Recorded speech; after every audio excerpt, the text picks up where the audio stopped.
O evangelho de hoje é o evangelho de Mateus, versículo 23 a 28.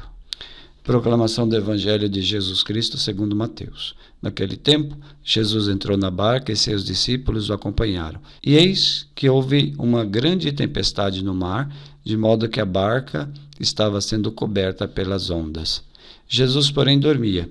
Os discípulos aproximaram-se e o acordaram, dizendo: Senhor, salva-nos, pois estamos perecendo.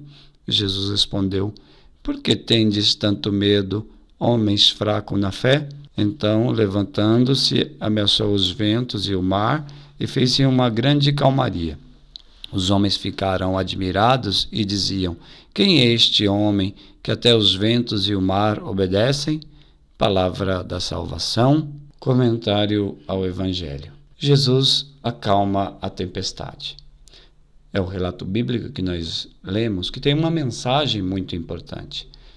A mensagem que mostra que Jesus está no barco com os discípulos. O barco, inicialmente, nós podemos ver como um símbolo que se refere à igreja. A igreja é essa barca onde tem Jesus nessa barca.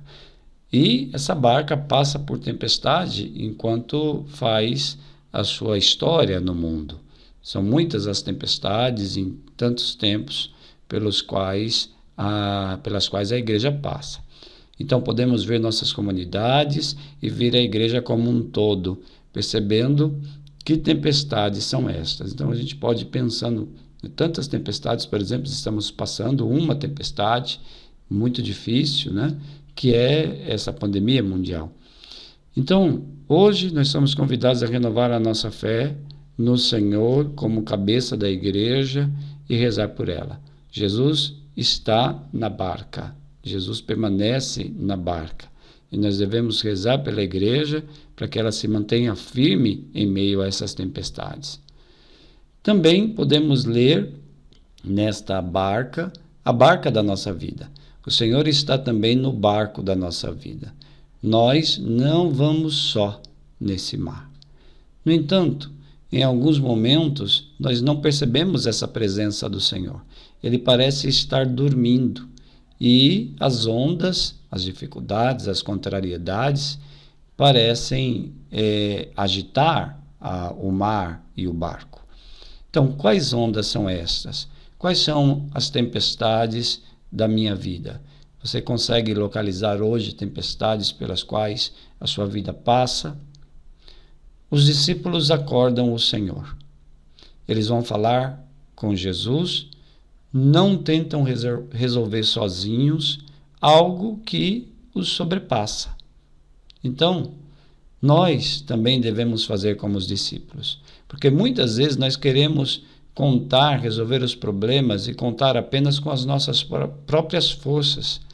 Mesmo na hora em que a gente mais passa por dificuldade, nós achamos que podemos resolver coisas que são maiores do que nós.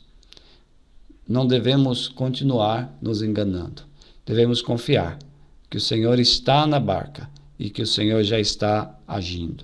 Devemos reconhecer a sua presença e que Ele tem a força de serenar todas essas contrariedades que nos afetam, essas forças que nos arrastam, essas águas que parecem querer encher a nossa barca, essas tempestades que sopram e batem na direção contrária ao nosso seguimento do Senhor.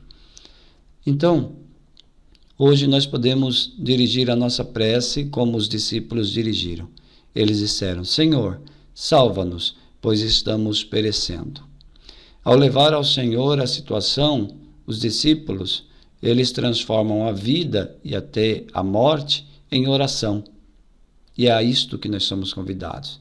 Levar ao Senhor as situações difíceis da nossa vida, as contrariedades, as dificuldades de segui-lo. Levar ao Senhor para transformar tudo isso em oração.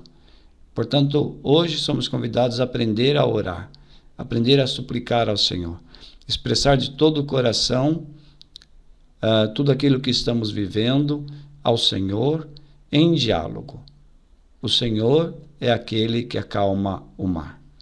A resposta de Jesus foi: Por que tendes tanto medo, homens fracos na fé? Jesus questiona então esta fé dos discípulos. E ele quer, assim como aos discípulos, nos levar além na fé, fazer uma experiência de crescer na fé. Fazer a experiência que estamos nas mãos do Pai através de Jesus. Depois, quando Jesus acalma o mar, todos ficam impressionados e dizem: quem é este homem que até os ventos e o mar lhe obedecem? O convite é a orarmos, a conhecê-lo mais, para que cresça a nossa fé, a nossa admiração por ele. Experimentarmos a sua força, a sua presença, que são salvíficas.